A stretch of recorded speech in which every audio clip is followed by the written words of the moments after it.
Hi everyone. This video is going to be a quick recap of the stuff that we covered in the first lecture for Plan 602. This is going to run a little bit quicker than the lecture did because we're really just going to focus on making sure you have everything you need to get all of your XREFs set up, as well as being able to get set up in Paperspace. So here we go. When we begin, we're going to move over to the new portion of our landing screen in AutoCAD. Let's left click, and it's going to take us to a completely new file. The first thing we're going to do is check our units. So as we previously discussed, using the command line, the command alias UNITS, and hitting enter, all of these elements of the drawing unit look good. We're just going to go ahead and make sure that we're set to meters for our insertion scale. If your screen matches this, you're good to go. And just so you know, if you ever need to just pause the video at any point here, that might make things a little easier too. So we're going to go down to OK. Perfect. And as we discussed, panels in AutoCAD are places that hold a series of tools that are meant to help us perform complicated functions. We're going to go ahead and start typing the names of the two panels we want in our command line. Our command line is right down here. The command line has a purpose of allowing us to just type commands instead of searching for those tools manually. You can either bring your cursor down to here and left click, or you can just start typing. So we're going to type two commands right now. We're going to type XREF, X-R-E-F, and we're going to hit enter to bring up the external references XREF panel. Then we're also going to type layers, L-A-Y-E-R. Perfect. So we've got our layers panel all set up. So now let's move over to the layers panel and have a look here. You're going to see that if you move your cursor over here, the three pieces of paper with the little sun, that's the new layer icon. We're going to go ahead and left click it. Perfect. Now we're creating a new layer. We're going to call this XREF. We're going to hit enter because we're happy with that title, and we're going to double click the little diamond here just to make sure that that layer is now active. Perfect. So now it's time for us to start pulling in our XREFs that we downloaded off of D2L. To bring in our XREFs, we're going to move over to the external references panel. We're going to move over to the drop down for attach XREF.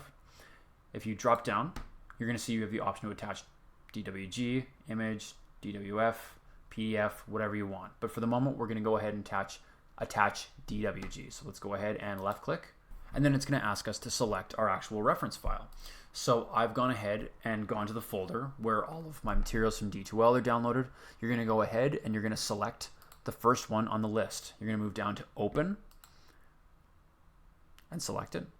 Now, here is where it's really important to make sure that your screen matches my screen that I'm looking at right now.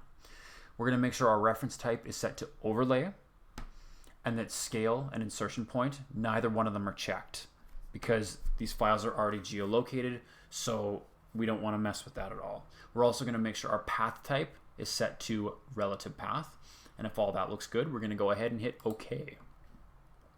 It might take a moment for you to bring these in because these are fairly big and cumbersome XREFs. Now, if you're zooming out and you're a little puzzled as to where your XREF currently is, there's two ways you can address this. You can either type zoom, Z-O-O-M, as a command alias and hit enter, and then tap E for extends, or select it from the command line down here to essentially bring us to the extent of where all of our CAD materials are. So AutoCAD will automatically snap you over to the part of your model where you have your CAD materials.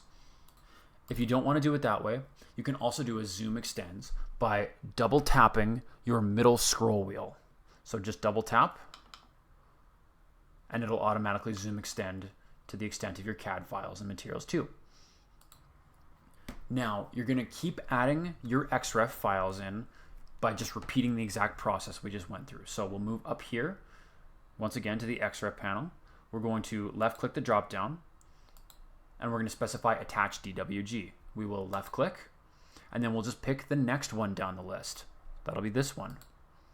We'll move down to open. You're going to go ahead and make sure your screen matches this one, reference type overlay.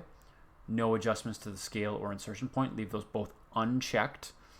And path type is relative path, and we'll hit OK. It might take a moment to bring it in, but this should work.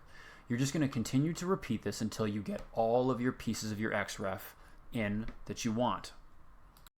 Now, we are currently in the midst of bringing in all of our different XREFs from Sans that we want to get so that you have a complete set of CAD files for your Good Streets project. But you should be able to download that from D2L in pretty short order. If you want to, you can move up to your XREF panel, and if you want to speed up the process and add all of your XREFs at once, you're going to go ahead and left click. You're going to move down to attach DWG. And when you're specifying which reference file you want to bring in, you can left click, hold shift down, and with your shift held down, you can continue to select all of the XREF files that you want to bring in, because these are all going to essentially come together to complete our big city plan. We're going to move down to open. And once again, make sure your reference type is in overlay and your scale and insertion points are untouched, and the path type is set to relative. With that in mind, you're going to go ahead and hit OK. So by the time you've pulled all of your XREFs in by just repeating that process we just discussed, your map might look something like this. There might be a few more tiles in here at this point. If yours doesn't exactly match with mine, don't panic. However, before we proceed with this, we are going to discuss one really handy feature in XREF, and that is the possibility of unloading. So unloading is essentially when we don't want to lose our XREF's place in the model because maybe it's scaled and located correctly. We just want to lighten the load in our model a little bit and essentially remove it from the immediate work set, but not completely delete it from the model altogether. So here's how we do it. First, we go ahead and we move up here and we select the XREF that we want to unload.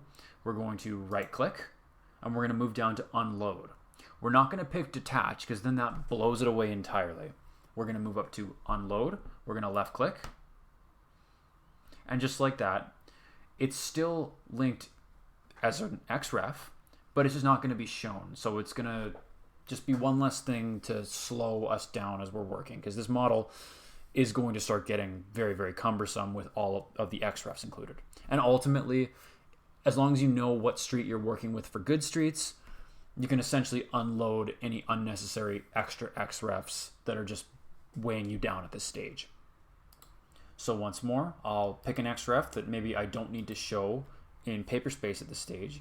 I'll right click, I'll move down to unload, and I'll left click. And just like that, select, right click, move down to unload, left click. I can lighten the amount of XREF content I have in my model this way without deleting it permanently. So let's say we've unloaded a bunch of the XREFs that we don't really need right now, and our model's just working a little bit lighter now. There's a lower probability of anything crashing. Good, that's what we want. Now I think we're ready to move from model space over to layout and into Paperspace. To move from model space to Paperspace, we're going to go ahead and we're going to move with our cursor down in the bottom left over to layout. So we're going to left click, and here's our Paperspace. Now, just so you know, if we want to create a separate page of Paperspace, you can move down to the little plus sign to the right of the default layout that's in here, and you can left click, and that'll produce a whole new page. You can essentially have as many of these pages as you want, but for now we're just going to stick with the first one that we made. Now, before we go any further, we're going to go ahead and rename this page because it's going to be useful when we're modifying its size in a second. So to rename your layout, we're going to double click the current name, double click. We're going to call this 11 by 17 layout. So go ahead and type that in, and we're going to hit enter once we're happy with that title. Enter. Perfect. Now it's time for us to adjust this paper size so that it is 11 high by 17 wide, and it'll be something that's like printable. So we're going to move up to the Layout tab. Let's left click. We're going to move over to Page Setup in the Layout panel. We're going to left click Page Setup, and see, here's where it's really valuable to have your page layout labeled. We're going to move to 11 by 17 layout. Good, we've got that selected. We're going to move over here to Modify. Let's left click. Now, perfect, we're in Page Setup. Here's what we're going to do next. We're going to move up to Printer, Plotter, move to the drop-down menu right here, just below Printer, Plotter, left click, and as you can see, we'll have a myriad of different options for how we want to print or plot this. We're going to set ours to DWG to PDF. Left click. Now it's time for us to select our paper size. We're going to move to paper size, move to the drop-down menu just below paper size, left click, and we're going to scroll down to ANSI Full Bleed B. There's a few different paper sizes that are perfectly acceptable, but again, we want something that we'll be able to print out on 17 by 11. So we'll go ahead and pick ANSI Full Bleed B, left click, and perfect. That's, as you can see from the little preview we get here, that's to the size and orientation that we want. When it says plot area and asks us what we want to plot, we're going to make sure it's remaining on layout. There's a few options on here, as you can see from the drop-down menu, but layout is what we're happy with, so we're going to keep it on that. Now, plot scale. I know this has the potential to cause a little bit of confusion, so basically I'll try to explain this in a way that's as clear as possible.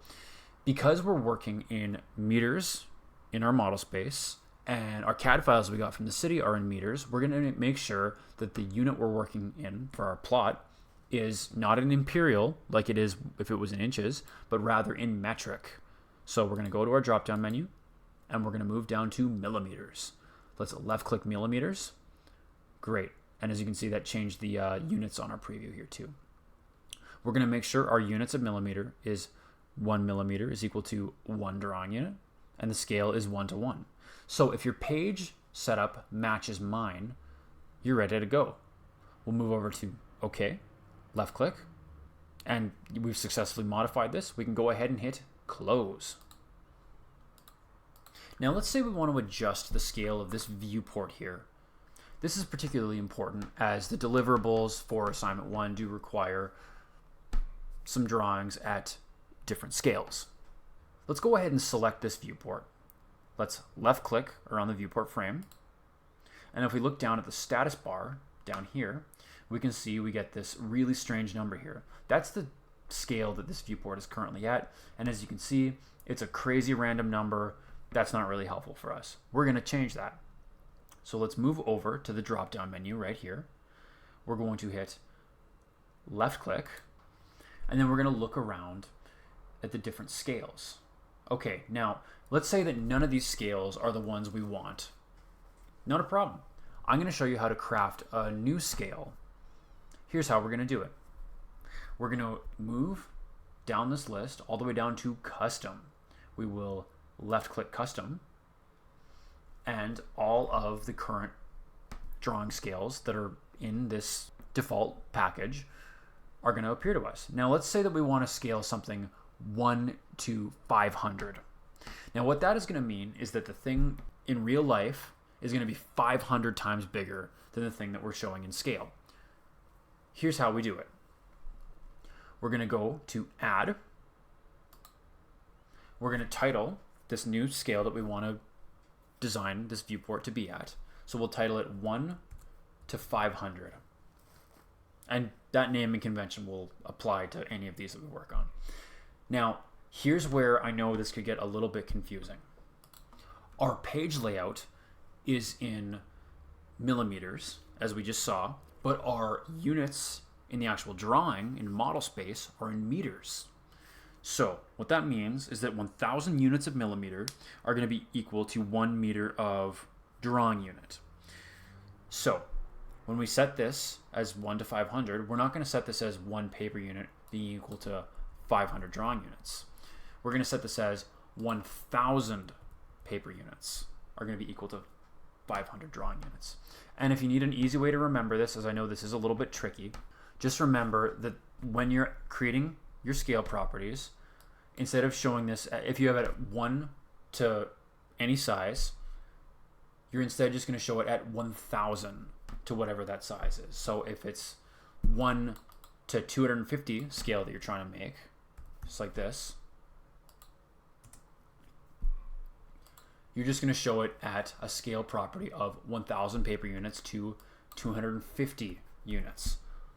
So all you need to really remember is that the 1 at the front, that's going to just get imported to 1,000 instead. Now in this case, we're going to go ahead and we're going to stick with the 500 we originally discussed. We'll move down to OK if we're happy with this. And just like that, the new scale that we've created has now come up on our scales list. We can hit OK if we're happy with that. Now we're going to select this frame by just moving over to it, left-clicking the frame itself, and left-clicking. And then moving down to the status bar, and then moving to the scale adjuster. We'll move to the drop-down. We will left-click this little drop-down, and we'll move up to 1 to 500, that scale that we've just recently crafted. Let's left-click, and now we've got a viewport that's at 1 to 500 scale. Now let's say we want a viewport at 1 to 1,000. This is really easy, and again, it's a little bit to get used to doing your scales at these sizes, but this will produce correctly scaled viewports. So we're going to go ahead and we're going to draw another viewport first. We'll move up to Layout tab, move over to Rectangular, and left-click, and then we'll move down to Paperspace. We will tap left-click and drag, and left-click again once we're happy with the viewport size. And we're going to select the frame of our viewport, left-click, and we're going to move down to the Scale Adjust and move to the drop-down. Then, since we want to make another one, this one at 1 to 1,000 scale, we're going to move down to Custom and left-click. We're going to move up to Add in the Edit Drawing Scales section, left-click, and we're going to use the proper naming convention, 1 to 1,000. Now, it was just like I was saying before, because 1,000 millimeters of paper unit is going to be equal to 1 meter of drawing unit that we have in model space, we're just going to take this 1 at the front and comport that to 1,000 instead. And then we're just going to go ahead and type whatever the second part of the scaling was. So we'll type 1,000. We're going to move down to OK.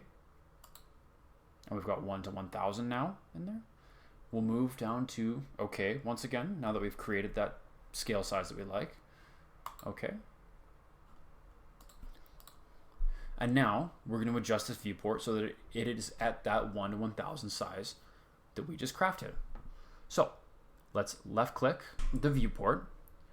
We'll move down to adjust scale, left click, move up to the 1 to 1,000 we just created, left click, and just like that, this is now showing this street at a size where the actual real life version of it is 1,000 times bigger. Perfect. So let's say we are happy with these viewports. I'm going to show you another handy tool in terms of keeping our work organized. I'm going to show you the lock tool, because check this out. If I activate this viewport by double clicking it and I use the pan tool to move around, that's no good. I don't want to be able to shift it around like that. I want to be able to keep it on this street that I'm looking at right now. So here's what I'm going to do about that. With this viewport selected, I'm going to move down to the status bar and I'm going to pick this little lock icon. I'm going to left click it, and now that viewport is locked. Watch what happens if I click into it and try moving around. I'll middle click, pan, and look at that. Now I'm no longer panning around in the actual viewport because this viewport is locked. I'll go ahead and lock the other one too. once again, I'm just going to move down here. I will left click. With that viewport selected, I'm going to move down to the little lock icon in the status bar, and I will left click it, and now that layer is locked. And now that viewport is locked. Now, just because those viewports are locked doesn't mean we can't pare down a little bit of this information that's in here, because currently there's a lot of contour lines. We don't really need that right now. So here's what we're going to do about that. First, we're going to activate that viewport, and though it is locked and we can't manipulate it or pan around, that doesn't mean we can't use the freeze tool to freeze some of these layers that are in here. Now, freezing a layer, as we might have talked about earlier, really just means you are muting it in the viewport or in the drawing, not completely deleting it. You're just hiding it for the moment. So it's still in there, it's just not visible. So with the viewport selected, we're going to make sure that we're on our Home tab on the ribbon. We're going to move over to the Layers panel, and you see this little icon up here that has the piece of paper and the snowflake. That's the freeze command. So let's go ahead and left click the freeze command, left click, and then we're going to move down to this viewport that we have activated, and we're going to click on anything that we don't want to have visible in this viewport. So we'll pick the contour lines, left click, and don't worry, this isn't deleting any of this stuff. This is just hiding it in this viewport so that it's a little bit easier to export. Let's say that we're happy with everything that we've frozen, and this is the information we're happy with potentially exporting. Before we go any further, I want to show you something else you can do. With this viewport active, you can turn the grid in here on and off if you want to. So let's say the grid is too confusing for me. I don't want to see it. So because this viewport is still active, I can move down to the status bar, and you can see grid mode is currently active because it's got the blue box illuminating it. No problem. Just by tapping left click, I can turn the grid inside the viewport off. I'm not turning it off in the actual model space, just in this viewport. So that pares it down some. Now let's say we're happy with how pared down these two viewports in our 11 by 17 sheet are. Now we're ready to start moving towards plotting. So plotting is the process of taking whatever we've got in Paperspace and either printing it out or turning it into a PDF. So here's how we do it. First, you need to be in Paperspace, which we currently are. We're going to move up to the little printer icon in the top of the screen here, and that's the plot command. Alternatively, you can just type the command alias PLOT and hit enter. Both essentially work for initiating the plot command. We'll move to continue to plot a single sheet. We're happy with this printing plotting DWG to PDF. That's good. We know the paper size is right because we've specified that already. 17 by 11, ANSI full bleed. It's printing the layout, which just means it's printing whatever is inside the layout of our page. We know that our units are millimeters, metric, perfect. The scale is 1:1. That's good. We're going to take a look at plot style table here. Now, for now, because we're importing this into Illustrator, we're not going to get too worried about this right now. So if it's set on none, as you can see, there's a few different options for plot styles, but none is perfectly fine for this stage. So if your screen is more or less matching mine, now we're ready to move down to preview, where we'll get a preview of what this PDF will look like prior to plotting it. So let's left click, and just like that, we get a pretty good preview of what our 17 by 11 page will look like and at what levels of quality for our viewports. So let's say that we don't like this, like there's some problem with it. To exit out of your preview, you just move up to the top of the screen here, and you see this, it might look a little different for you, but this circle with the X through it, that's closed preview window, and that just means it won't plot it yet. So let's left click, and it'll take us back to the plot screen. But once more, to move down to preview, And let's say that we are happy with what we see. Here's what we do. Instead of moving over to close preview, we're going to move over to the printer to actually plot it. Now it's going to actually produce a PDF this way. So we're going to left click. Now, as we briefly discussed in class, it is really worth it to have a file structure of some kind. So I recommend separating your work into base drawings, presentation drawings, and working drawings. Your base drawings are where all of your XREFs from the city will live, the ones that you don't want to operate destructively. You want to keep those safe and clean and separate from any of the work you're going to be editing. So we're going to move down to working drawings. We'll double click. We're going to save this with today's date, so 2022-09-08 dash, and this is just the naming structure I recommend. Then we give it the title of the drawing, Plan 602 Good Streets, or whatever you prefer.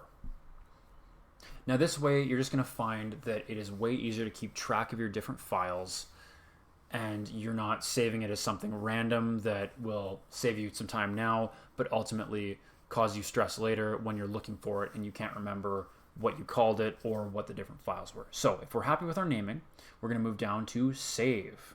So now that we've exported or plotted that page layout to a PDF, here's what we're going to do with it. We're going to move to our working drawings where we just saved it.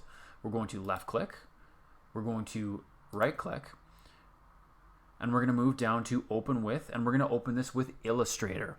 Now Illustrator is really just going to let us adjust a few lines, line weights, add labeling, and really just put that extra dressing up on it so that when we print it off and take it to site, it's going to look a little better and be a little bit clearer. So let's go ahead and left click. And just like that, everything we just produced on that 11x17 layout in AutoCAD is now available in Illustrator. All these lines have been brought in. And if you want to check and make sure that this is in fact 11x17, here's how you check really easily.